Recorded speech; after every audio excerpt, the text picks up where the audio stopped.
ओम शांति। आज साकार महावाक्य 29/1/2026। मधुर संतान माने निजर मिठा बाबा को मन पकाइबा द्वारा तुमे माने सतप्रधान देवता होइजिब। जोगर यात्रा उपर ही सबकिछि निर्भर करे। प्रश्न, जेपरी पिलामाने बाबांक प्रति आकर्षित हेउछन्ति सेपरी केउ पिलामानंक प्रति समस्ते आकर्षित हुअन्ति? उत्तर, जे माने फूल भଳି होइछन्ति। जेपरी छोट पिलामाने फूल भଳି पवित्र अटन्ति सेमानंकु विकार ज्ञान जना नथाए, सेतिपय सेमाने समस्तंको आकर्षित गरिथान्ति। सेपरी तुमे पिलामाने मध्य जेतेबेले फूल भଳି पवित्र होइजिब सेतेबेले समस्ते तुम प्रति आकर्षित हेबे। तेणु तुम भितर कौनसी प्रकार विकार कंटा रहिबा उचित नुहे। ओम शांति। आत्मिक संतान माने जानिछन्ति जे यह पुरुषोत्तम संगम जुग अटे। निजर भविष्यतर पुरुषोत्तम मुख को देखुछ, पुरुषोत्तम शरीर को देखुछ, अनुभव करुछ जे आमे पुणी नुआ दुनिया सत्य जुगरे लक्ष्मीनारायणकर वंशावली को जीवु अर्थात सुखधाम को जीवु अथवा पुरुषोत्तम हेबो। बसु बसु ए विचार आसुची विद्यार्थी माने जो पाठ पढ़ु थांती एवं जो श्रेणी रे पढ़ु थांती ता निश्चित तांका बुद्धि रे थिबो ना मु बारिस्टर बा अमुक हेबी। सेपरी तुमे माने मध्य जेतेबेले एठारे बसुछ तेबे एक कथा जानिछ जे आमे विष्णुक कूलकु जीवो। विष्णुंकर दुईटी रूप अछि, लक्ष्मी एवं नारायण।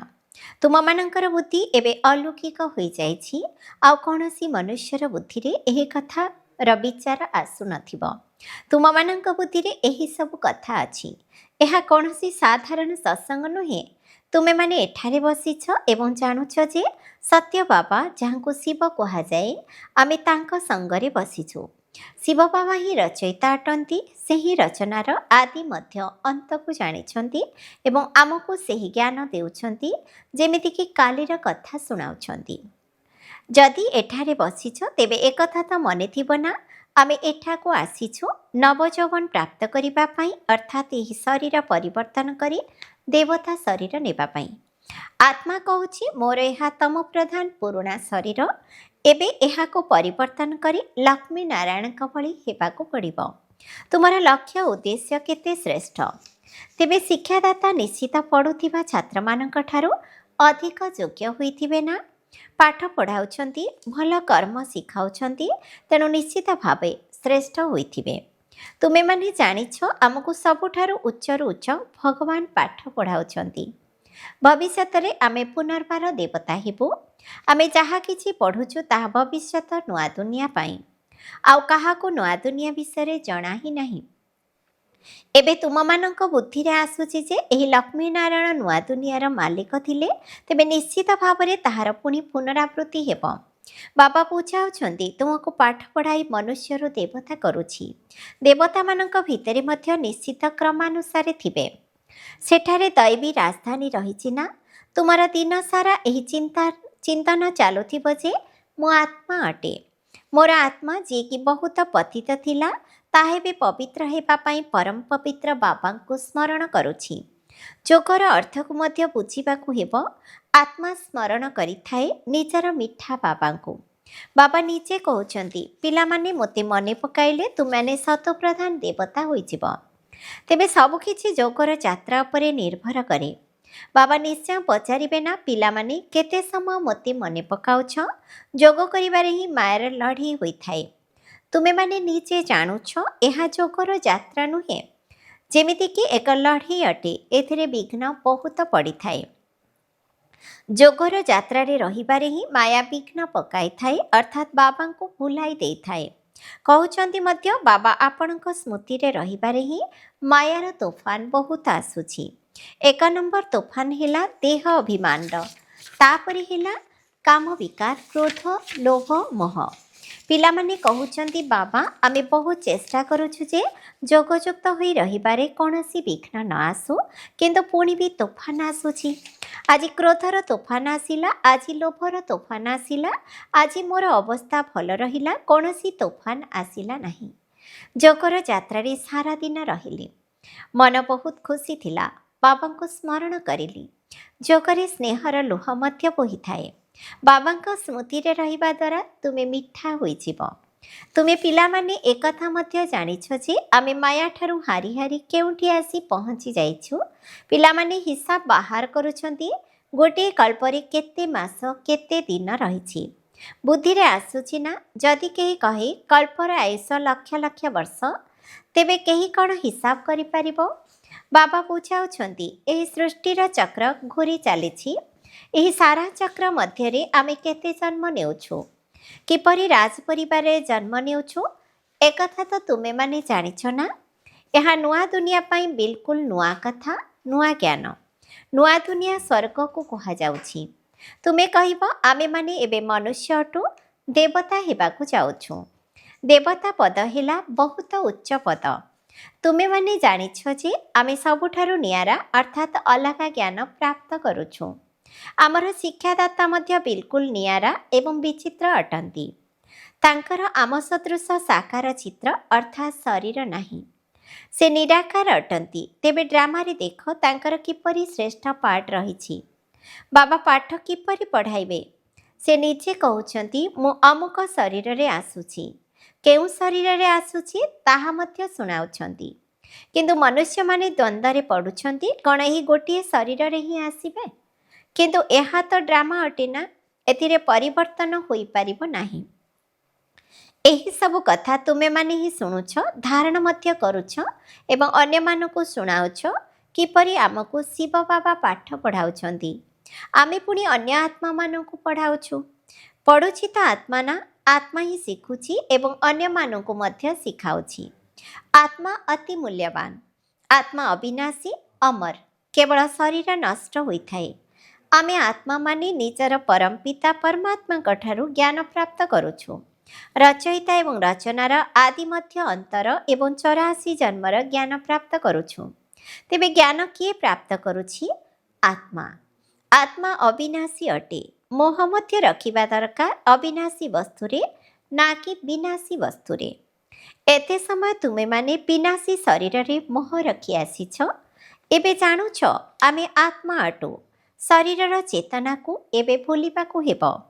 କେହି କେହି ସନ୍ତାନ ମଧ୍ୟ ଏପରି ଲେଖୁଛନ୍ତି ଯେ ମୁଁ ଆତ୍ମା ଏହି କାମ କରିଲି, ମୁଁ ଆତ୍ମା ଆଜି ଏହିପରି ଭାଷଣ କରିଲି, ମୁଁ ଆତ୍ମା ଆଜି ବାବାଙ୍କୁ ବହୁତ ସ୍ମରଣ କରିଛି। ସେ ହେଲେ ପରମାତ୍ମା, ଜ୍ଞାନର ସାଗର। ତୁମମାନଙ୍କୁ କେତେ ଜ୍ଞାନ ଦେଉଛନ୍ତି। ବ୍ରହ୍ମଲୋକ ଏବଂ ସୂକ୍ଷ୍ମଲୋକକୁ ତୁମେମାନେ ଜାଣିଛ। ମନୁଷ୍ୟମାନଙ୍କ ବୁଦ୍ଧିରେ ତ କିଛି ବି ଜ୍ଞାନ ନାହିଁ। ତୁମ ବୁଦ୍ଧିରେ ଅଛି ଯେ ରଚୟିତା କିଏ? ଏହି ମନୁଷ୍ୟ ସୃଷ୍ଟିର ରଚୟିତା ଅଛନ୍ତି ବୋଲି ଗାୟନ କରାଯାଏ। ତେବେ ନିଶ୍ଚିତ ସେ ତାଙ୍କର କର୍ତ୍ତବ୍ୟ କରୁଥିବେ। ତୁମେମାନେ ଜାଣିଛ ଏମିତି କୌଣସି ମନୁଷ୍ୟ ନାହାନ୍ତି ଯାହାଙ୍କୁ ଆତ୍ମା ଏବଂ ପିତା ପରମାତ୍ମା ମନେ ରହିଥିବ। ବାବା ହିଁ ଜ୍ଞାନ ଦେଉଛନ୍ତି ଯେ ନିଜକୁ ଆତ୍ମା ନିଶ୍ଚୟ କର। ତୁମେମାନେ ନିଜକୁ ଶରୀର ମନେକରି ଓଲଟା ହୋଇଯାଇଛ। ଆତ୍ମା ସତ୍ୟ, ଚୈତନ୍ୟ, ଆନନ୍ଦ ସ୍ୱରୂପ ଅଟେ। ଆତ୍ମାର ସବୁଠାରୁ ଅଧିକ ମହିମା ରହିଛି। ଦେଖ ବାବାଙ୍କର ଆତ୍ମାର କେତେ ମହିମା ରହିଛି। ସେ ହିଁ ଦୁଃଖହର୍ତ୍ତା, ସୁଖକର୍ତ୍ତା ଅଟନ୍ତି। ମଶା ମାଛିଙ୍କର ତ ମହିମା କରାଯାଏ ନାହିଁ ଯେ ସେମାନେ ଦୁଃଖହର୍ତ୍ତା, ସୁଖକର୍ତ୍ତା ଅଟନ୍ତି, ଜ୍ଞାନର ସାଗର ଅଟନ୍ତି। ନା, ଏହା ବାବାଙ୍କର ହିଁ ମହିମା ଅଟେ। ତୁମେମାନେ ମଧ୍ୟ ସମସ୍ତେ ପ୍ରତ୍ୟେକ ଦୁଃଖହର୍ତ୍ତା, ସୁଖକର୍ତ୍ତା ଅଟ। କାହିଁକି ନା ବାବାଙ୍କର ସନ୍ତାନ ଅଟ। ବାବା ସମସ୍ତଙ୍କର ଦୁଃଖ ହରଣ କରି ସୁଖ ଦେଉଛନ୍ତି, ତାହା ମଧ୍ୟ ଅଧା କଳ୍ପ ପାଇଁ। ଏହି ଜ୍ଞାନ ଆଉ କାହା ପାଖରେ ନାହିଁ। ଜ୍ଞାନର ସାଗର ଏକମାତ୍ର ବାବା ହିଁ ଅଟନ୍ତି। ଆମ ଭିତରେ କିଛି ବି ଜ୍ଞାନ ନଥିଲା। ଯଦି ବାବାଙ୍କୁ ହିଁ ଜାଣିନଥିଲେ ତେବେ ଆଉ କି ଜ୍ଞାନ ରହିବ? ଏବେ ତୁମେମାନେ ଅନୁଭବ କରୁଛ ଯେ ଆମେମାନେ ପ୍ରଥମେ ଜ୍ଞାନ ନେଉଥିଲୁ, କିଛି ବି ଜାଣିନଥିଲୁ। ଛୋଟ ପିଲାଙ୍କ ଭିତରେ ଜ୍ଞାନ ନଥାଏ କି କୌଣସି ଅବଗୁଣ ମଧ୍ୟ ନଥାଏ। ସେଥିପାଇଁ ତାଙ୍କୁ ମହାତ୍ମା କୁହାଯାଏ, କାରଣ ସେମାନେ ପବିତ୍ର। ଯେତେ ଛୋଟ ପିଲା ସେତେ ଭଲ ଫୁଲ ଅର୍ଥାତ୍ ପବିତ୍ର। ବିଲକୁଲ ଯେପରି କର୍ମାତୀତ ଅବସ୍ଥା। ସେମାନେ କର୍ମ ବିକର୍ମ କିଛି ବି ଜାଣିନଥାନ୍ତି, କେବଳ ନିଜକୁ ହିଁ ଜାଣିଥାନ୍ତି। ସେମାନେ ଫୁଲ ଅଟନ୍ତି, ସେଥିପାଇଁ ସମସ୍ତଙ୍କୁ ଆକର୍ଷିତ କରିଥାନ୍ତି। ଯେପରି ଏବେ ବାବା ସମସ୍ତଙ୍କୁ ଆକର୍ଷିତ କରୁଛନ୍ତି। ବାବା କେବଳ ଆସିଛନ୍ତି ତୁମ ସମସ୍ତଙ୍କୁ ଫୁଲ କରିବା ପାଇଁ। ତୁମ ଭିତରେ ମଧ୍ୟ ବହୁତ ଖରାପ କଣ୍ଟା ସଦୃଶ ଅଛନ୍ତି। 5 ବିକାର ରୂପୀ କଣ୍ଟା ଅଛି ନା? ବର୍ତ୍ତମାନ ତୁମମାନଙ୍କୁ ଫୁଲ ଏବଂ କଣ୍ଟାର ଜ୍ଞାନ ଜଣାଅଛି। କଣ୍ଟାର ଜଙ୍ଗଲ ମଧ୍ୟ ଥାଏ। ବବୁଲ ଗଛର କଣ୍ଟା ସବୁଠାରୁ ବଡ଼ କଣ୍ଟା। ସେଇ କଣ୍ଟାରୁ ମଧ୍ୟ ବହୁତ ଜିନିଷ ତିଆରି ହେଉଛି। ଏବେ କଣ୍ଟା ସହିତ ମନୁଷ୍ୟର ତୁଳନା କରାଯାଉଛି। ବାବା ବୁଝାଉଛନ୍ତି ଏହି ସମୟରେ ଦୁନିଆରେ ବହୁତ ଦୁଃଖ ଦେଲାବାଲା ମନୁଷ୍ୟ ରୂପୀ କଣ୍ଟା ଅଛନ୍ତି। ସେଥିପାଇଁ ଏହାକୁ ଦୁଃଖର ଦୁନିଆ କୁହାଯାଏ। କହୁଛନ୍ତି ମଧ୍ୟ ବାବା ସୁଖଦାତା ଅଟନ୍ତି, ମାୟା ରାବଣ ଦୁଃଖଦାତା ଅଟେ। ତେବେ ସତ୍ୟ ଯୁଗରେ ମାୟା ନଥିବ, ତେଣୁ ଏହିସବୁ କଥା କିଛି ବି ନଥିବ। ଡ୍ରାମାରେ ଗୋଟିଏ ପାର୍ଟ ଦୁଇଥର ହୋଇପାରିବ ନାହିଁ। ଏବେ ବୁଦ୍ଧିରେ ଅଛି ଯେ ସାରା ଦୁନିଆରେ ଯେଉଁ ପାର୍ଟ ଚାଲିଛି ତାହା ସବୁ ନୂଆ। ଏବେ ତୁମେମାନେ ବିଚାର କର, ସତ୍ୟ ଯୁଗରୁ ଏପର୍ଯ୍ୟନ୍ତ ଦିନ ବି ବଦଳି ଯାଇଛି, କାର୍ଯ୍ୟକଳାପ ମଧ୍ୟ ବଦଳି ଯାଇଛି। 5000 ବର୍ଷ ସମ୍ପୂର୍ଣ୍ଣ କାର୍ଯ୍ୟକଳାପର ରେକର୍ଡ ଆତ୍ମାରେ ଭରି ହୋଇ ରହିଛି, ଯାହାକି ବଦଳି ପାରିବ ନାହିଁ। ପ୍ରତ୍ୟେକ ଆତ୍ମାରେ ନିଜର ପାର୍ଟ ଭରି ହୋଇ ରହିଛି। ଏହି ଗୋଟିଏ କଥାକୁ ମଧ୍ୟ କେହି ବୁଝିପାରୁନାହାନ୍ତି। ଏବେ ତୁମେମାନେ ସୃଷ୍ଟିର ଆଦି ମଧ୍ୟ ଅନ୍ତକୁ ଜାଣିଛ। ଏହା ସ୍କୁଲ ଅଟେ ନା? ଏବେ ସୃଷ୍ଟିର ଆଦି ମଧ୍ୟ ଅନ୍ତକୁ ଜାଣିବାକୁ ହେବ ଏବଂ ବାବାଙ୍କୁ ସ୍ମରଣ କରି ପବିତ୍ର ହେବାର ପାଠପଢ଼ା ମଧ୍ୟ ପଢ଼ିବାକୁ ହେବ। ଏହା ପୂର୍ବରୁ କ'ଣ ଜାଣିଥିଲ କି ଆମକୁ ଏହିଭଳି ହେବାକୁ ପଡ଼ିବ? ବାବା କେତେ ସ୍ପଷ୍ଟ ଭାବରେ ବୁଝାଉଛନ୍ତି, ତୁମେମାନେ ପ୍ରଥମ ନମ୍ବର ଜନ୍ମରେ ଏହିଭଳି ଦେବୀ ଦେବତା ଥିଲ, ପୁଣି ତଳକୁ ଖସି ଖସି ଏବେ କ'ଣ ହୋଇଯାଇଛ? ଦୁନିଆକୁ ତ ଦେଖ କ'ଣ ହୋଇଯାଇଛି। ତେବେ ଢେର ମନୁଷ୍ୟ ଅଛନ୍ତି। ଏହି ଲକ୍ଷ୍ମୀନାରାୟଣଙ୍କର ରାଜଧାନୀ ବିଷୟରେ ଚିନ୍ତା କର, କ'ଣ ହୋଇଥିବ। ଏମାନେ ଯେଉଁଠି ରହୁଥିବେ, କିପରି ହୀରାନୀଳାର ମହଲ ଥିବ। ବୁଦ୍ଧିରେ ଆସୁଛି ଏବେ ଆମେ ସ୍ୱର୍ଗବାସୀ ହେବାକୁ ଯାଉଛୁ। ସେଠାରେ ଆମେ ନିଜର ଘର ଆଦି ତିଆରି କରିବୁ। ଏମିତି ନୁହେଁ ଯେ ତଳୁ କୌଣସି ଦ୍ୱାରିକା ବାହାରି ଆସିବ, ଯେପରି ଶାସ୍ତ୍ରରେ ଦେଖାଇଛନ୍ତି। ସବୁବେଳେ ଏହି ଶାସ୍ତ୍ରର ନାମ ହିଁ ଚାଲି ଆସିଛି, ଆଉ କୌଣସି ନାମ ତ ଦିଆଯାଇପାରିବ ନାହିଁ। ପଢ଼ିବା ପାଇଁ ଅନ୍ୟ ସବୁ ବହି ମଧ୍ୟ ଅଛି, ପୁଣି ଉପନ୍ୟାସ ମଧ୍ୟ ଅଛି। ବାକି ଏହାକୁ ପୁସ୍ତକ ଅଥବା ଶାସ୍ତ୍ର କୁହାଯାଏ। ସେସବୁ ହେଲା ପାଠପଢ଼ା ପାଇଁ ବହି। ତେବେ ଯିଏ ଶାସ୍ତ୍ର ପଢ଼ନ୍ତି ତାଙ୍କୁ ଭକ୍ତ କୁହାଯାଏ। ଭକ୍ତି ଏବଂ ଜ୍ଞାନ ଦୁଇଟି ଜିନିଷ। ତେଣୁ ବୈରାଗ୍ୟ କାହାର କୁହାଯିବ, ଭକ୍ତିର ନା ଜ୍ଞାନର? ନିଶ୍ଚିତ ଭାବରେ ଭକ୍ତିର କୁହାଯିବ। ଏବେ ତୁମମାନଙ୍କୁ ଜ୍ଞାନ ମିଳୁଛି, ଯାହାଦ୍ୱାରା ତୁମେମାନେ ଏତେ ଉଚ୍ଚ ହେଉଛ। ଏବେ ବାବା ତୁମମାନଙ୍କୁ ସୁଖଦାୟୀ କରୁଛନ୍ତି। ସୁଖଧାମକୁ ହିଁ ସ୍ୱର୍ଗ କୁହାଯାଏ। ତୁମେମାନେ ସୁଖଧାମକୁ ଯାଉଛ, ତେଣୁ ତୁମମାନଙ୍କୁ ହିଁ ପାଠ ପଢ଼ାଯାଉଛି। ଏହି ଜ୍ଞାନ ମଧ୍ୟ ତୁମମାନଙ୍କର ଆତ୍ମା ଧାରଣ କରୁଛି।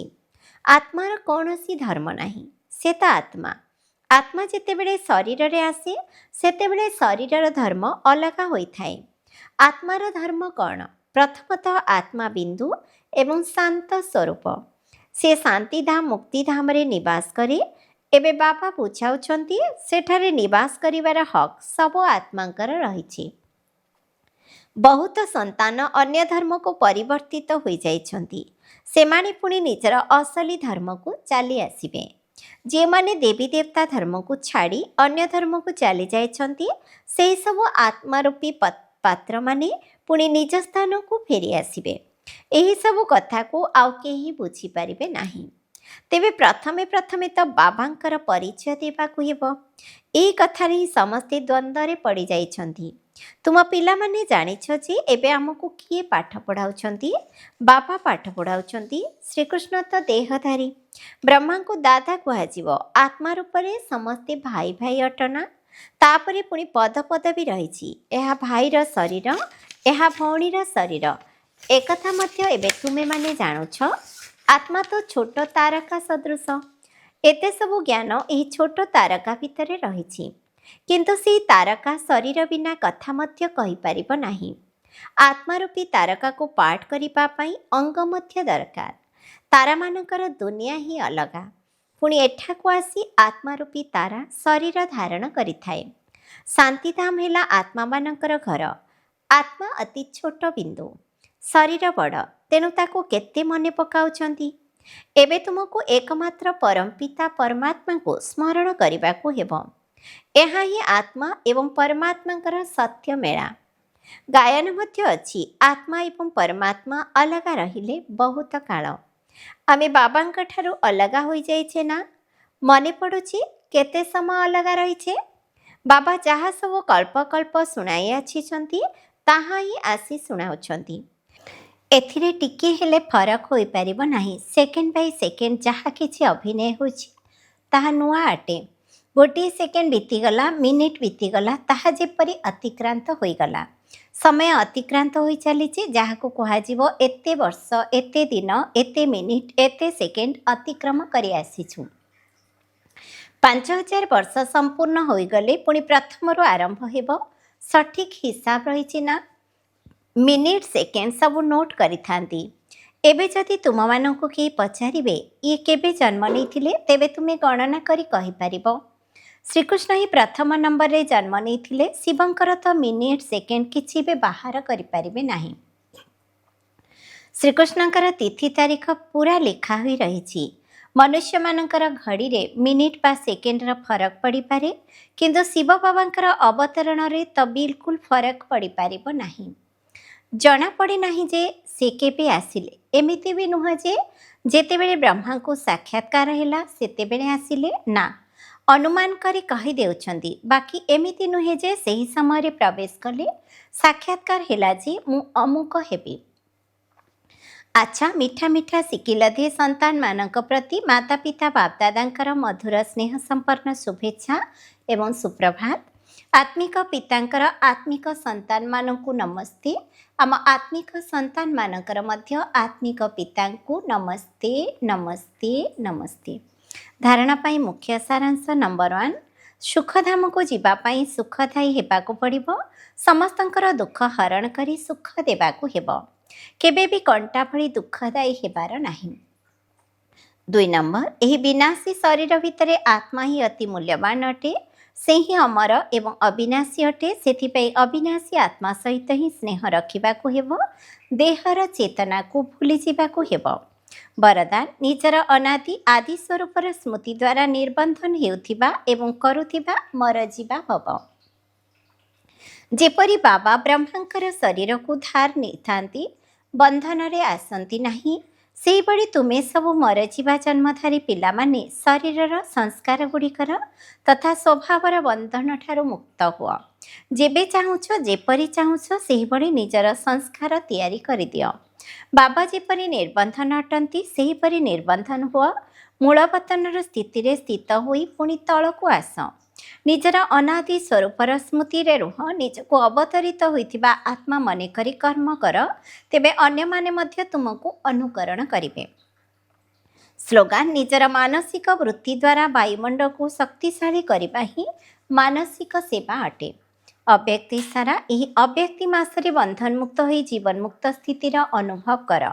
ଯେପର୍ଯ୍ୟନ୍ତ କୌଣସି ପ୍ରକାର ଆକର୍ଷଣ ରହିଛି, ହୁଏତ ତାହା ସଂକଳ୍ପରେ ରହିଥାଉ, ସମ୍ବନ୍ଧ ରୂପରେ ରହିଥାଉ, ସମ୍ପର୍କ ରୂପରେ ରହିଥାଉ ବା ନିଜର କୌଣସି ବିଶେଷତା ପ୍ରତି ରହିଥାଉ, କୌଣସି ବି ଆକର୍ଷଣ ବା ମୋହ ବନ୍ଧନଯୁକ୍ତ କରିଦେବ। ଅଶରୀରୀ ହେବା ପାଇଁ ଦେବ ନାହିଁ କି ବିଶ୍ୱ କଲ୍ୟାଣକାରୀ ହେବା ପାଇଁ ମଧ୍ୟ ଦେବ ନାହିଁ। ସେଥିପାଇଁ ପ୍ରଥମେ ନିଜେ ମୋହର ଆକର୍ଷଣ ଠାରୁ ମୁକ୍ତ ହୁଅ, ତେବେ ଯାଇ ବିଶ୍ୱକୁ ମୁକ୍ତି ବା ଜୀବନ ମୁକ୍ତିର ସମ୍ପତ୍ତି ପ୍ରାପ୍ତ କରାଇ ପାରିବ। ଓମ୍ ଶାନ୍ତି।